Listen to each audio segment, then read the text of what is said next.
రవి గారు hi sir. బాగున్నారా? బాగున్నా సార్. ఇతరులు కొట్టి ఎన్ని రోజులు అయింది?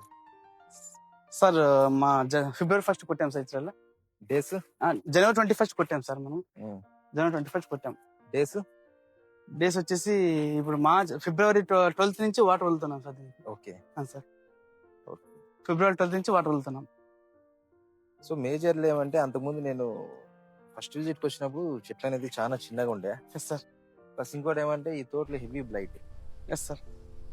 ఓకే, చాలా ఎస్పెషలీ చాలా ఎక్కువ బ్లైట్ ఉండే. ఎస్. ప్రతి లీఫ్ కి ఈ తోటలో బ్లైట్ ఉంటే లీఫ్ డ్రాపింగ్ చేయించేస్తాం. మొత్తం చేపించాం సార్. అవును. ప్రొఫినోఫాస్ ప్లస్ ఇథిల్ కలిపి చెట్లో ఉండే ఆకు బలవంతంగా అవును సార్. లీఫ్ డ్రాపింగ్ చేయించేసి సాల్ అప్లికేషన్ చేసి ఉమ్. మళ్ళీ గ్రోత్ వచ్చేటట్లు చేసి మళ్ళీ కొత్త లీఫ్ వచ్చేటట్లు చేసి కొత్త లీఫ్ కి బ్యాక్టీరియల్ బ్లైట్ డిసీజెస్ ఏమి రాకుండా స్టోరేజ్ బాగా ఇచ్చి దాని తర్వాత మనము డ్రైకి వెళ్ళి అవును సార్. మళ్ళీ పంటకి వెళ్ళిన తర్వాత వచ్చిండే ఫ్లవరింగ్ ఇది. Yes sir. సో పూత అయితే విపరీతంగా వచ్చింది. ఎస్ నాకు సార్. బెస్ట్ వచ్చింది ఫ్లవరింగ్. సో మేజర్లీ ఇప్పుడు మనం వాటర్ ఎంతసేపు వదులుతున్నారు సార్ 3 అవర్స్ వదులుతున్నాను సార్. ఉమ్. 3 అవర్స్ వదులుతున్నాను సార్. కొద్దిగా ఎండ పెరిగిందని చెప్పేసి. ఇది ఇసుక మిక్సింగ్ పొలం. Yes sir. సో ఎట్లయితుందంటే ఇప్పుడు రవి సాయిల్ని బేస్ చేసుకుని వాటర్ వదులుకోవాలని చాలా మంది ఫార్మర్స్ కూడా అదే చెప్పేది. ఎస్. ఇది చెట్టు ఇంతే ఉంచుడు. ఇది అవును సార్. విపరీతమైన పూత ఉంది. 60 to 80% ఫీమేల్ ఉంది. ఎస్. ఆ? Yes sir. సో ఎక్స్పెషల్లీ ఇది కొద్దిగా పోయే కొద్ది శాండీ మిక్స్ సాయిల్. అవునా కదా? Yes sir. శాండ్ ఎక్కువ ఉండడం వల్ల ఏమవుతుందంటే ఇప్పుడు శాండ్ ఇట్లా వేస్తాం వాటర్ దారకు కిందికి వెళ్తాం. ఓకే, రెడ్ సాయిల్ ఇట్లా వి షేప్ వెళ్తాం, బ్లాక్ సాయిల్ అయితే స్ప్రెడ్. సో ఎక్స్పెషలీ బ్లాక్ సాయిల్లో రెడ్ సాయిల్లో వాటర్ మేనేజ్మెంట్ చాలా ఈజీగా చేయొచ్చు. ఫ్లవర్ సెట్టింగ్ తీపియచ్చు. సో రెడ్ సాయిల్లో బ్లాక్ సాయిల్లో కూడా వాటర్ అప్ అండ్ డౌన్ చేసి కొద్దిగా మనము సెట్ చేయడం ఈజీ. కానీ ఈ ఇసుక మిక్సింగ్ సాయిల్లో శాండీ సాయిల్స్లో మాత్రం చాలా కష్టం. ఎందుకు కష్టం అంటున్నానంటే ఇట్లా వేస్తే దారగా పోతుంది. సో న్యూట్రియన్స్ వేసినా కానీ వేర్లకు అందకుండా కిందికి వెళ్తుంది. లీచింగ్ ఎక్కువ అవుతుంది, వేర్లకు అందకుండా వెళ్ళిపోతుంది. ఆ వెళ్ళిపోతుంది కాబట్టి మనము సాయిల్ అప్లికేషన్ చేయించేటప్పుడు ఫస్ట్ ప్రయారిటీ ఏమి ఇచ్చామంటే ఇక్కడ పశువుల పేడ బాగా పెట్టారు కదా. పెట్టాం సార్. పశువుల పేడ ఇంకొక అరగంప పెట్టారు ఇక్కడ. అవును సార్. ఇట అరగంప అట అరగంప పెట్టాను సార్. పశువుల పేడ పెట్టి వేసి దాని మీద ఫర్టిలైజర్ వేసి దాని మీద మట్టి కప్పించేసి డ్రిప్ దాని మధ్యలో పట్టాలి. ఇప్పుడు నీళ్ళు వదిలిన తర్వాత ఏమైతుందంటే ఫర్టిలైజర్ తొందరగా కరిగిపోతుంది. కరిగి వేళ్ళకి అందకుండా లీచ్ అవుట్ కాకుండా మధ్యలో ఏముంటుంది పశువుల పేడ. లాస్ట్ టైము మనము ఇతరులు కొట్టించిన తర్వాత బ్లైట్ ఉందని చెప్పేసి అప్పుడు ఏమైపోయిందంటే చెట్లు కూడా చాలా ఎల్లోయిష్గా ఉండే తోట ఇదంతా. అవును సార్. అవునా కదా? ఎల్లోయిష్ స్టెమ్ కూడా చాలా తక్కువ ఉండే. చాలా తక్కువ ఉండే అసలు. ఎప్పుడైతే మనం పశువుల పేడ మీద మనం ఇచ్చిండే ఫర్టిలైజర్స్ డిఏపి, పొటాషియం, మెగ్నీషియం మనం కంప్లీట్ గా కాంబో సాల్ అప్లికేషన్ కాంబో ఎప్పుడు ఇచ్చామో తర్వాత చెట్టు అనేది విపరీతమైన గ్రోత్ రావడం స్టార్ట్ అయింది. చెట్టుకి రెసిస్టెన్స్ పవర్ పెరిగింది. ఇప్పుడు కూడా చెట్టుకి ఈ ఉండే చెట్టుకి వచ్చిన పూతలకి సంబంధమే లేదు. అవుతాం కదా? కొన్ని ఏరియాల్లో చూడు ఇంకా పూతలకి వంగిపోయినాయి. ఇంకా వర్షానికి మనం పడినాయి సార్. ఇంకా అవును, వర్షానికి మనం డ్రాప్ అయ్యాయి. ఇంకా చాలా ఉండేది సార్. అవును, పూతలకి వంగిపోయింది చూడబ్బా. ఇది గోలీ అయితే అన్నాయి. గోలీ అవుతాయి చెట్టుకు ఒక 10-15 ఇంకో 20-25 రోజుల్లో గోలీ అయిపోతుంది. ప్రాబ్లం ఏం లేదు.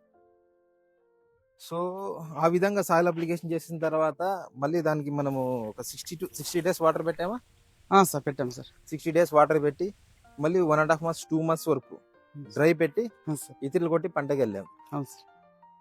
సో ఇప్పుడుండే ఈ క్లైమేట్ కండిషన్స్ లో ఫ్లవర్ తెప్పిస్తున్నాం మనము. పూత పిందెగా మారి పిందె కాయగా మారిన తర్వాత చాలా చాలా జాగ్రత్తగా ఉండాలి. ఎందుకంటున్నా అంటే పూత తెప్పడము పిండి సెట్ చేయడము 50% ఓకే. 50% ఏమంటే మేజర్లీ బ్యాక్టీరియల్ బ్లైట్. ఒక్కపోతలో వర్షం పడింది అనుకో, అవును సార్. నూనె మచ్చలు వస్తాయి, ఆయిల్ స్పాట్స్ వస్తాయి. Yes sir. ఆల్టర్నేరియా అంతకన్నా సర్కస్ పర కొలనోట్రికం ఎట్లయినా మనం కంట్రోల్ చేయొచ్చు. Okay sir. కానీ బ్యాక్టీరియల్ బ్లైట్ కంప్లీట్గా హ్యూమిడిటీలో ఎక్కువ వస్తుంది.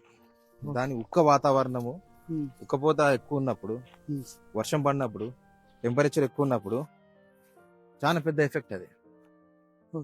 సో ఇప్పుడు ఈ చెట్టుకు పూత వచ్చింది, పిందె సెట్ అయింది. పిందె సెట్ అయిన తర్వాత కూడా మనం ఇచ్చిన 100% ఎనర్జీలో 60% ఖర్చు పెట్టుకుని 40% దాచుకోవాలా. దాని రెసిస్టెన్స్ పవర్ ఆ 40% ఆ ఎనర్జీ కింద రెసిస్టెన్స్ పవర్ కన్వర్ట్ అవ్వాలా. మనం ఏం చిన్న మందు కొట్టినా కానీ వర్షం పడిన వెంటనే కంట్రోల్ అవ్వాలా. Okay sir. చెట్టు ఈ నలుపు తగ్గకుండా చూసుకో. Okay sir. అర్థమైందా? Okay sir. సో 0.001% కూడా నీ తోటలో ఈ చెట్లకి నైట్రోజన్ వాడిలే. లేదు సార్, ఎక్కడ వాడలేదు. అమోనియం సల్ఫేట్ వాడిలే. లేదు సార్. ప్లస్ ఇంకోటి ఏమంటే హ్యూమిక్ యాసిడ్ వదిలినారా? హ్యూమిక్ యాసిడ్ వదిలాం sir. Flowering special, pomegranate flowering special one time అయిపోయింది సార్. నెమ్ రూట్స్ అంటే ఇదే సార్, వేలం ప్రైమ్ వదిలాం sir. Velum Prime sir. Neem roots ఇంతకు ముందు ఫస్ట్ వదిలాం. ఇప్పుడు వదిలిద్దాం. వేలం ప్రైమ్ వదిలిన తర్వాత 30 to 40 days వరకు నువ్వు బయోలాజికల్ ప్రొడక్ట్స్ వద్దు. అదే సార్, వేలం ప్రైమ్ వచ్చేసి వాటర్ పెట్టిన సెకండ్ వదిలాం సార్. అవును. ఈ చెట్టు నా నడుము కూడా లేదు. హనీబీస్ బాగా ఆడుతున్నాయి సార్. బాగా ఆడుతున్నాయి సార్. అది కొట్టిన తర్వాత వచ్చిందా? Yes sir.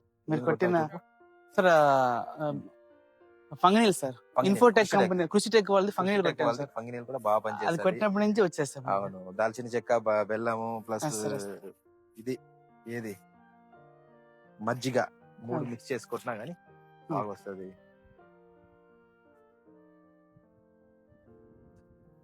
ఫీమేల్ కౌంట్ ఎక్కువ ఉంది చూస్తావా? ఇదంతా ఫీమేల్. అవన్నీ ఫీమేల్స్ మొత్తం. అదే సార్, మేము అది చెప్పాలంటే ఏమి ఇప్పుడు దాకా ఫ్లవరింగ్ కోసం మనం ఏం ప్రయోగాలే చేయలేదు సార్. ఆటోమేటిక్ గా నేచురల్ గా వచ్చిండే ఫ్లవరింగ్ సార్. సో అంతకుముందు మనం స్టోరేజ్ బలంగా ఇచ్చాం కదా. నేను ప్రతిసారి ఫార్మర్స్ చెప్పేది అదే సార్. స్టోరేజ్ అనేది will decided your flowers, your fruits, your yield. అర్థమైందా? పంట అయిపోయిన వెంటనే సో మనము పెట్టే సాయిల్ అప్లికేషన్, ఎరువులు ఉంటాయి కదా, పశువుల పేడ ఎంత కావాలంటే అంత వేసుకో, గొర్రెల పెంట ఎంత కావాలంటే అంత వేసుకో. దాంతో పాటుగా మనం ఇచ్చే ఫర్టిలైజర్ కాంబో వేసుకుంటే చెట్టు పూత ఇన్ టైంలో వస్తుంది, పిందె ఇన్ టైంలో సెట్ అవుతుంది, పూత పిందెకి మారి పిందె కన్వర్ట్ అవుతుంది ఫ్రూట్గా, ఫ్రూట్ డెవలప్మెంట్ ఇన్ టైంలో జరుగుతుంది. చెట్టుకి రెసిస్టెన్స్ పవర్ ఎక్కువ ఉంటుంది, నీకు రోగాలు తట్టుకునే కెపాసిటీ ఎక్కువ ఉంటుంది. అన్నిటికీ మూలము స్టోరేజ్. స్టోరేజ్ అనేది చాలా చాలా కీలకం. ఎస్పెషలీ నీ తోటలో ఫర్దర్గా చూడాలా. ఎందుకంటే నీ తోట ఎస్పెషలీ ఛాలెంజ్. అర్థమైందా? స్పెషల్ ఫోకస్ చేయాలి నీ తోట మీద. Okay sir. ప్రతి చెట్టుకి, ప్రతి లీఫ్ కి 80 to 90% బ్యాక్టీరియల్ బ్లైట్ ఉండే తోట ఇది. ఉంది సార్. అవునా కదా? ఉంది సార్. ప్రతి చోట్ల ఆయిల్ స్పాట్స్ ఉన్నాయి. లాస్ట్ టైం చూసినప్పుడు నేను చాలా భయపడినా. అవును సార్. సో చెప్పిన ధైర్యం చెప్పినా నీకు ఏమని, నేను నీకు క్రాప్ తీసిస్తానని గ్యారంటీ. సో అందుకోసమే ఎట్టి పరిస్థితుల్లో ఇప్పుడు మనము పర్ఫెక్ట్ మేనేజ్మెంట్ చేసుకుంటూ పోదాం. సో మేజర్లీ డ్రిప్ షెడ్యూల్ ఎన్నిసార్లు అయింది ఇప్పుడు? సార్ ఆఫ్టర్ ఎత్తురాలా సార్? ఆఫ్టర్ ఎత్తులు అంటే ఫ్లవరింగ్ స్పెషల్ ఒకసారి సార్, వెల్ఎం ప్రైమ్ ఒకసారి, హ్యూమిక్ యాసిడ్ ఒకసారి, తర్వాత మనకు వాటర్ షూట్స్ రాకుండా ఉండాలని ఇంపాక్ట్ వదిలాం సార్. అవును. మొత్తం 4 డ్రిప్ షెడ్యూల్ అయినాయి సార్. అంతే సార్. వేరే ఏం వదిలేదు సార్ మనం. ఓకే. వెంటనే డ్రిప్ షెడ్యూల్ ఇస్తాను, డ్రిప్ షెడ్యూల్ స్టార్ట్ చేయి. Okay sir. సెకండ్ పాయింట్ ఏమంటే సార్, ఇప్పుడు కూడా మనం ఇచ్చింది హనీబీ సేఫర్ ఇచ్చాం నీకు. నీకు త్రిప్స్ మైట్స్ కొట్టేటప్పుడు కూడా ఎక్కడైనా హనీబీస్ పోయినాయా? పోలేదు సార్. ఓకే, ఎఫెక్ట్ లేదు. ప్లస్ ఇంకోటి ఏమంటే కొద్దిగా చెట్టు స్ట్రెస్ లో వెళ్తాంది, వాడు పట్టినట్లుంది. సో ఓకే, నీళ్లు తక్కువైనాయి, పెంచు. Okay sir. వాటర్ పెంచు, 3 hours వరకు వెళ్ళి. ఓకే, ఏం కాదు. ఎందుకంటే టెంపరేచర్ హెవీగా ఉంది. ఓకే. సో మేజర్లీ ఇంకోటి ఏమంటే గడ్డి ఏం తీసేది. Okay sir. బ్రష్ కట్టతో కావాలంటే బ్రష్ కట్టతో క్లీన్ చేయించుకో. ఓకే. లేకుంటే కూలర్ని పెట్టి కోపించుకో, లాగద్దు. లాగితే రూట్స్ అంతా డిస్టర్బ్ అయిపోతుంది, మళ్ళీ సెట్ అవ్వడానికి 5 to 7 days పడుతుంది. మళ్ళీ ఫుడ్ తక్కువ అయితే ఆటోమేటిక్గా ఫ్లవర్ డ్రాప్ అవుతుంది. అర్థమైందా? సో ఇప్పుడు వెంటనే నువ్వు చేయాల్సిన పనులు, first of all water content పెంచు. ఓకే చెట్టు స్ట్రెస్ లో ఉంది, స్ట్రెస్ కి నేను మంది ఇస్తాను. Okay sir. Third, drip schedule start చేయి. Okay sir. Okay, drip schedule మనము వెంటనే టుమారో అన్వర్డ్స్ ఒకసారి డ్రిప్ షెడ్యూల్ స్టార్ట్ చేద్దాం. ఫోర్త్ ఏమో స్ట్రెస్ లో ఉంది కాబట్టి స్ట్రెస్ లో డ్రిప్ లో వచ్చేసి పుష్ట కంపెనీ సిలికా ఫర్ట్ అని వస్తుంది ఓకే. మందు, ఓకే సార్. అది వాడు. ఓకే. స్ట్రెస్ అనేది మళ్ళీ రాకుండా చాలా రోజులు మనకు పోస్ట్పోన్ అవుతుంది. అదే సార్. సరేనా? Okay sir. సో దాని తర్వాత ఏమంటే అన్నెసెసరీ రైన్స్ పడితే, వర్షాలు మొన్న వచ్చినాయి అనుకో, ఇప్పుడు అనుకోకుండా అకాల వర్షాలు ఏమన్నా వస్తే ముందస్తుగానే మీ తోటలో అక్కడక్కడ బ్రాంచెస్ కూడా బ్యాక్టీరియల్ బ్లైట్ ఉంది, యాక్టివేట్ కాకుండా ముందస్తు కంప్లీట్ గా ఒక షెడ్యూల్ ఇస్తాను. ఆ షెడ్యూల్ అలా ఫాలో అయితేనే మనకు కూడా నీకు ఇదైతుంది, ఏ డిసీజెస్ కూడా మళ్ళీ స్ప్రెడ్ కాకుండా ఉంటాయి. ఎందుకంటే డిసీజెస్ అనేది బాగా స్ప్రెడ్ అయిపోయిన తర్వాత, లేకుంటే అక్కడక్కడ ఎక్కువ పెరిగిపోయిన తర్వాత మనం ఏం చేయలేము. ప్రివెంటివ్ మెడిసిన్స్ ఇస్తా, అంటే రోగం రాకముందు నువ్వు మందులు కొట్టుకున్నావు అనుకో, తక్కువ రేట్ వచ్చిన తర్వాత నువ్వు లక్షలు ఖర్చు పెట్టినా కానీ మనకు కష్టం. Okay sir. నేను బయాలజికల్ కి ఎంత ఇంపార్టెన్స్ ఇస్తానో నేను కెమికల్స్ కూడా అంత ఇంపార్టెన్స్ ఇస్తాను. అర్థమైందా? Okay sir. అన్ని రకాలుగా నీ తోటలో మెడిసిన్స్ యూజ్ చేయించి okay. Doctor one of the best అంటే మనం తీయాలి. Okay sir. ఓకే సార్, మీ మీద కాన్ఫిడెన్స్ ఉంది సార్. ఏమైనా మేజర్ డౌట్లు ఉన్నాయా మీకు? లేదు సార్, చెప్పాం కదా సార్, కొద్దిగా స్ట్రెస్ తగ్గడానికి కారణము లాస్ట్ 2 days ఆయిల్ కూడా major. Last 2 days personal problem వల్ల నీళ్ళు పట్టలేదు సార్, వాటర్ పెట్టలేదు కాబట్టి అందుకు ఇలా అప్పుడు అక్కడక్కడ కూడా ఫ్లవర్ డ్రాపింగ్ కూడా నడుస్తాయి అయింది సార్. అదే సార్. అది కాకుండా చూసుకోండి. Okay sir. సరేనా? సార్. సో మేజర్ గా చూసుకోండి. వాటర్ మేనేజ్మెంట్, స్ట్రెస్ ఒకటి, డ్రిప్ షెడ్యూల్ స్టార్ట్ చేసి. Okay sir. Okay, drips one of the best medicines ఇస్తాను. Okay sir. అడ్వాన్స్ గా బ్యాక్టీరియల్ బయట అంతకుముందు సర్కస్ పర పునోట్రికం రాకుండా నీకు ముందస్తు షెడ్యూల్ ఇస్తాను. ఈ 5 పనులు అనేది చాలా జాగ్రత్తగా చేసుకో. Okay sir. సరేనా? Okay friends, thank you watching this video. Please subscribe my channel for more farming. Thank you.